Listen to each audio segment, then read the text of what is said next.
بسم اللہ الرحمن الرحیم. مائی ڈیئر اسٹوڈنٹس، السلام علیکم.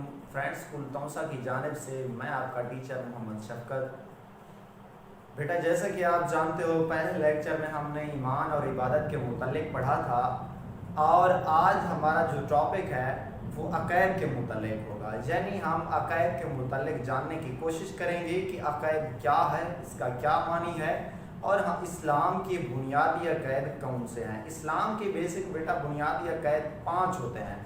5 عقائد کون سے ہیں وہ بھی ہم اس لیکچر میں پڑھیں گے، لیکن اس سے پہلے ان 5 عقائد پر ایمان لائے بغیر کوئی شخص مسلمان نہیں ہو سکتا. ان عقائد پر ایمان لانا ضروری ہے.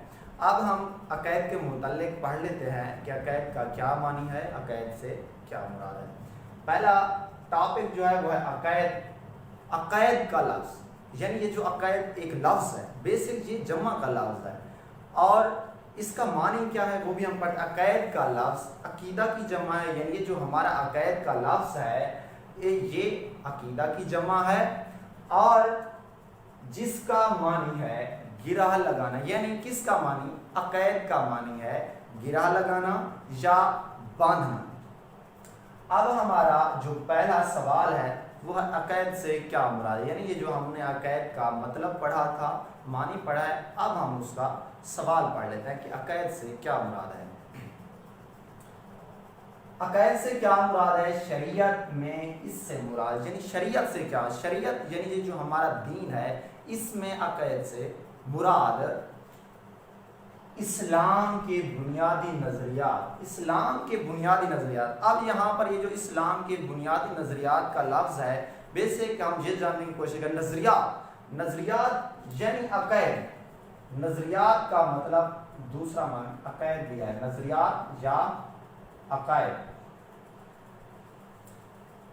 شریعت میں اس سے مراد اسلام کے بنیادی نظریات یا عقائد. عقائد کون سے ہیں؟ وہ عقائد ہیں 5. یہ ہے اللہ تعالیٰ پر ایمان، فرشتوں پر ایمان، الہامی کتابوں پر ایمان، رسولوں پر ایمان، آخرت پر ایمان. ان پر پختہ یقین رکھنا ضروری ہے، اور ان نظریات کو عقائد کہتے ہیں. یعنی ان نظریات کون سے نظریات؟ وہ یہی 5 نظریات یعنی عقائد. عقائد کو ہم نظریات بھی کہتے ہیں اور عقائد کو عقائد بھی کہتے ہیں. تو ان 5 پر ایک تو ایمان لائے بغیر کوئی شخص مسلمان نہیں ہو سکتا. ان 5 عقائد کو ہم ان 5 یہ جو عقائد ہیں ہمارے، یہ جو نظریات ہیں، ہم انہیں عقائد بھی کہتے ہیں. اب ہم انہیں پڑھ لیتے ہیں کہ یہ 5 کون سے ہیں. اسلام کے بنیادی عقائد کون سے ہیں؟ اسلام کے بنیادی عقائد میں پہلا ہے اللہ تعالیٰ پر ایمان. یعنی اللہ تعالیٰ پر ایمان لانا ضروری ہے. اللہ تعالیٰ پر ایمان لائے بغیر کوئی شخص مسلمان نہیں ہو سکتا. اس کے بعد دوسرا ہے فرشتوں پر ایمان. یعنی فرشتوں پر بھی ایمان لانا ضروری ہے. یہ 5 عقائد میں شامل ہے. اس کے بعد ہے الہامی کتابوں پر ایمان. یعنی یہ جو الہامی کتابیں ہیں ان پر ایمان لانا بھی ضروری ہے. الہامی کتابیں جنہیں ہم آسمانی کتابیں کہتے ہیں. اس کے بعد ہمارے جو تیسرا وہ ہے، چوتھا ہے رسولوں پر ایمان. یعنی یہ جو ہمارے رسول ہیں ان پر ایمان لانا بھی ضروری ہے.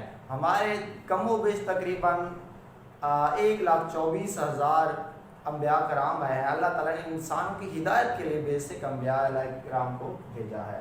اس کے بعد ہے آخرت پر ایمان. یعنی آخرت پر ایمان لانا بھی ضروری ہے. آخرت پر یعنی مرنے کے بعد دوبارہ کی زندگی پر ایمان لانا ضروری ہے. اس کے بعد ہمارا سوال ہے، سوال نمبر اب ہمارا بن رہا ہے تیسرا سوال ہے اللہ تعالیٰ پر ایمان سے کیا مراد ہے. یعنی یہ جو ہمارے پہلے 5 بنیادی عقائد تھے ان میں سے ہم پہلے عقائد کے متعلق جانتے ہیں کہ اللہ تعالیٰ پر ایمان لانے سے کیا مراد ہے.